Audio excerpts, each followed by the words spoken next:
sa Panginoon sa kanyang masaganang biyaya sa bawat isa sa atin, sapagkat hindi po tayo magkakaroon ng kakayahan na magpatotoo dito sa unahan kung hindi po naging mabuti ang Panginoon. Ang Diyos ay mabuti.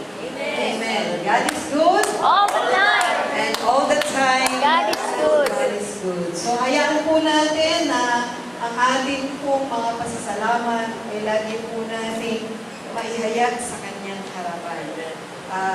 Kaakma po ng ating bibigyang pansin ngayon sa gabi nito, hayaan po natin ang patuloy na mangusap ang Panginoon. Naman po kasimple ang mensahe ng ating Panginoon, pero ano po ay pagbigay ng paalala sa atin upang tayo ay huwag makalimot sa kanyang harapan. Sama po natin sa ating prayer ang mother po ni Sister Jennifer Ortega. Siya po ay ooperahan sa liver. Nasa ibang bansa po siya sa parting Italy at wala po siyang kasamang kamag-anak doon.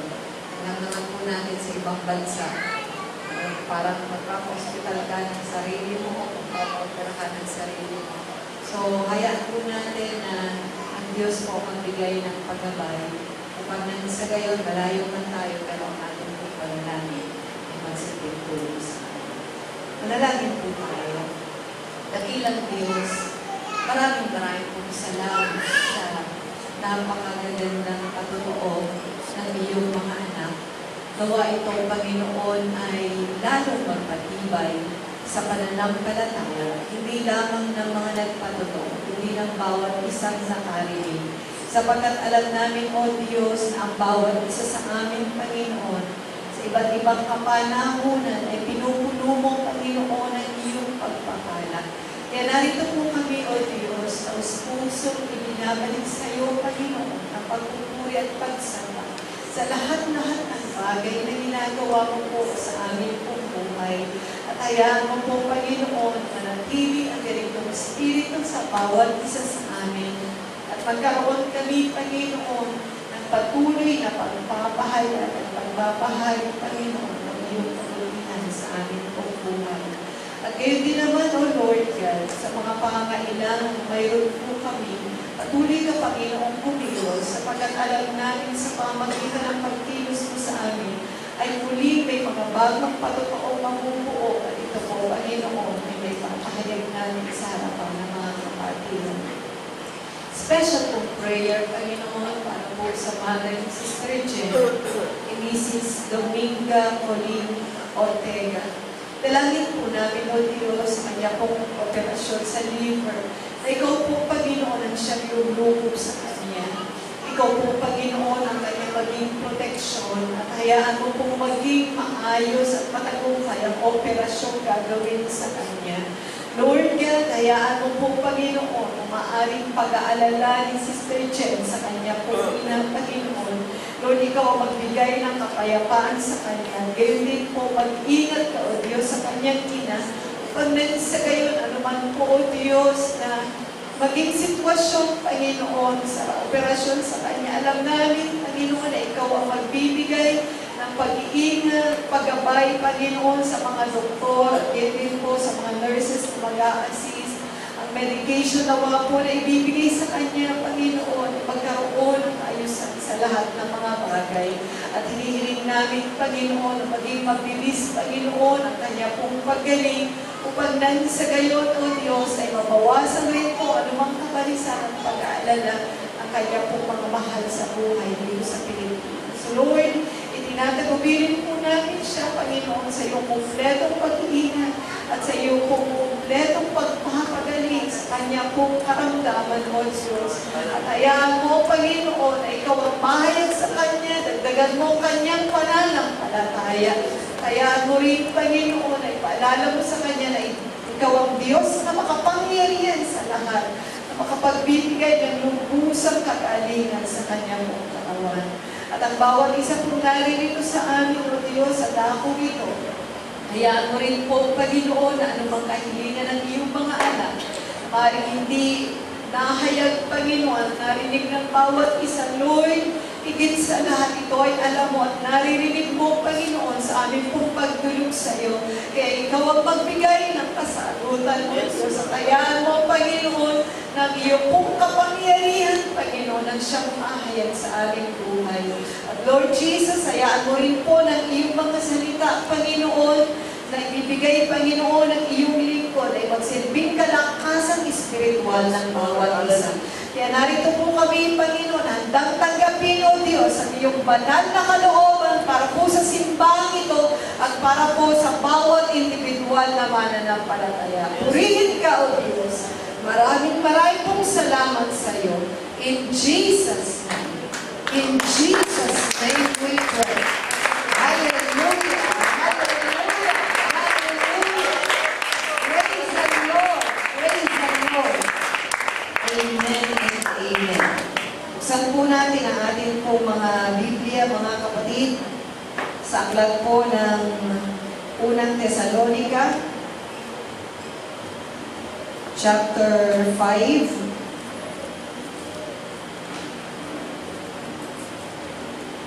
Unang Tesalonica, chapter 5.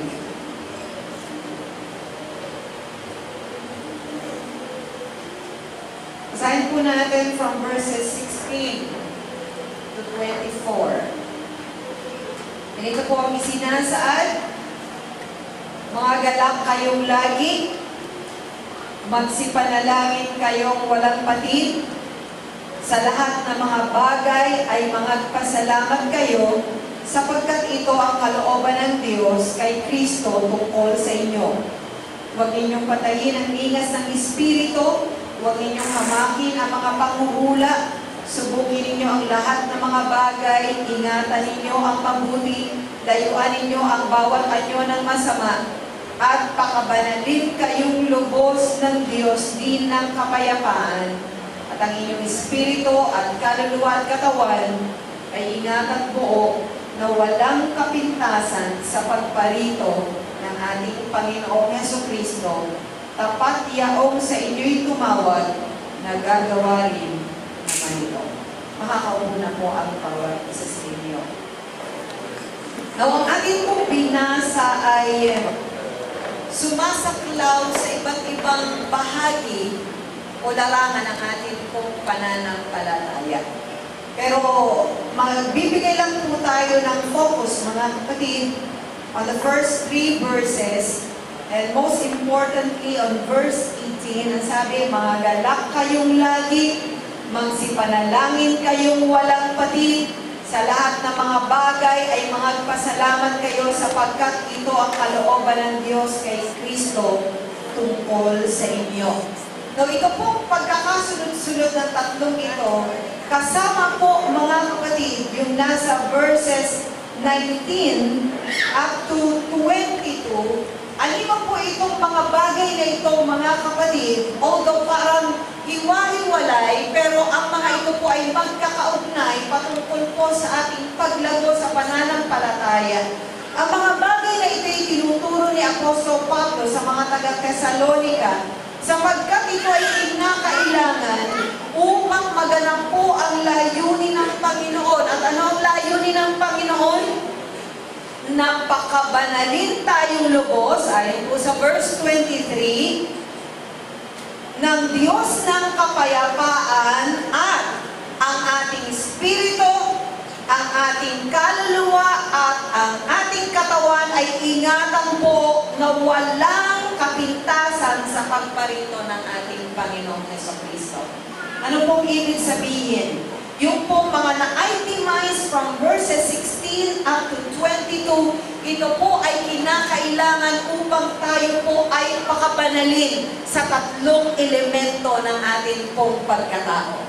Hindi po natin nais, mga kapatid, na tayo ay magkaroon lamang ng kabanalan sa ating espiritu, kundi nais natin kasama ang ating pong kaluluwa, tumutukoy po sa ating mga emosyon at mga pag-iisip, at mga pagpapasya, pero kasama pa rin po ang ating katawan na siya pong ating pong ikino-communicate dito sa sanlibutan ating ginagalawan.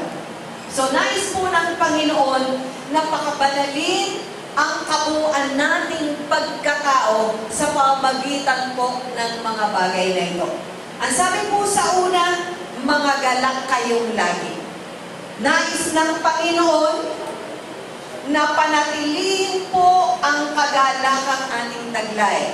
Doon po, mga kapatid, sa pag-aaral natin sa San Antonio, ay akin po itinuro nung nakaraan yung tungkol po sa God wants us to be happy. God wants us to be joyful. Huwag po nating hayaan na nanakawin ng kaaway ang kagalakan na sa atin. At kung darating man po ang mga kalungkutan at ang mga kahapisan, may pangako ang ating Panginoon. At sabi nga po nitong si Salmistang David, iyong pinapaging sayaw sa akin ang aking tangis, iyong kinalag ang aking kayong magaspak at binighisan mo ako ng kasayahan. Ano pong ibig sabihin? Hindi po magtatagal ang kapisan. Hindi po magtatagal ang pagtangis. Ang sabi po ng Biblia, pag-iyak ay magtatagal ng magdamag. Ngunit, galak ay dumarating sa umaga. Amen. Hallelujah. Hallelujah. Ang Diyos nating pinaglilingkuran ay Diyos ng kagalakan. Kaya yung sinabi ng Biblia, mga galak kayong lagi, ito po ay panatilihin natin sa ating buhay. Kung sa pakiramdam po natin nawawala yung joy, let's ask the Lord for joy. Because He is the God of joy. He will turn our mourning into dancing. Amen? Ang pangalawa po, mga kapatid, magsipanalangin kayong walang patid. O walang tigil. Kaya. Mga kapanalangin pa tayong dire-diretso. Now, alam po natin ay tinuturo sa atin na nararapat ng ating kaisipan ay laging focus para po sa ating Panginoon. Pero when it comes to prayer, and when we speak of focused prayer, hindi po lang yung basta na lang parang sumagi ang Panginoon sa ating pong isipan. So, nangangahulugan po, when it comes to saying, pray without ceasing, that means we should never get tired of praying. Hindi lang po yung walang patla, kasi napakahirap yata. Laging, Lord, tulungan mo ako, Lord, tulungan mo ako, di ba? Meron po mga intervals din, mga kapatid, sapagkat meron po tayong inaasikaso. Pero nandun po, may mga prayers po tayo na hindi natatapos sa maikling panahon. But every time na bumabalik yung pangangailangan na yun, dapat nandun lagi ang ating pananalangin, Lord, patuloy akong nananampalataya, sasamahan mo ako dito. Amen. Alam niyo po, mga kapatid, na kapag tayo ay may problema o nasa sitwasyon tayo na kung saan ay either may pangailangan o kaya naman ay may kabigatan, alam niyo po, kapag ibang tao ang involved, parang madali tayo magtapik lang ng balikat. Ala, kaya mo yan, hindi sabi sa Bible. Pero pag ikaw na yung naroroon, That's right, hallelujah. ayaw mo mag-isipin, Lord, talagang sa'yo na, Panginoon. Naku, mamaya na naman. Yung isip mo na naman ay doon nakatuon. Di mo ba, mga kapatid? So, the tendency now is to focus more our thinking on our problems. But when we pray without ceasing, every time na naaalala natin yung problema, alalahanin din natin ang kapangyarihan ng ating Panginoon. Hallelujah! Para nang sa gayon matalo ng ating po, mga kapatid, mga negatibong pag-iisip ng ating pong katauhan. Kundi ito po, mga kapatid, ay lubusan po nating masanggahan kaagad. Naku, nandito na naman. Lord, ano po ba? May galit ka man, o may tampo ka man, laging bumabalik yung ginawa o sinalita ng tao yun, di ba? Ang hirap maalis talaga sa isipan. Pero nandun, every time na maaalala mo, nandun pa rin, Lord, Ikaw ang bahala sa akin. Ikaw ang magbigay sa akin ng espiritu ng pagpapatawad. Lord, kahit hindi ko pa man nararamdaman. Yung po, meron kaagad tayo, mga kapatid. When it comes to prayer, there is intensity. Hindi tayo nagsasawa. Lord, kahit na parang minsan paulit-ulit na dahil nga paulit-ulit din bumabalik. But Lord, ang sabi mo sa iyong salita, pray without ceasing. Amen.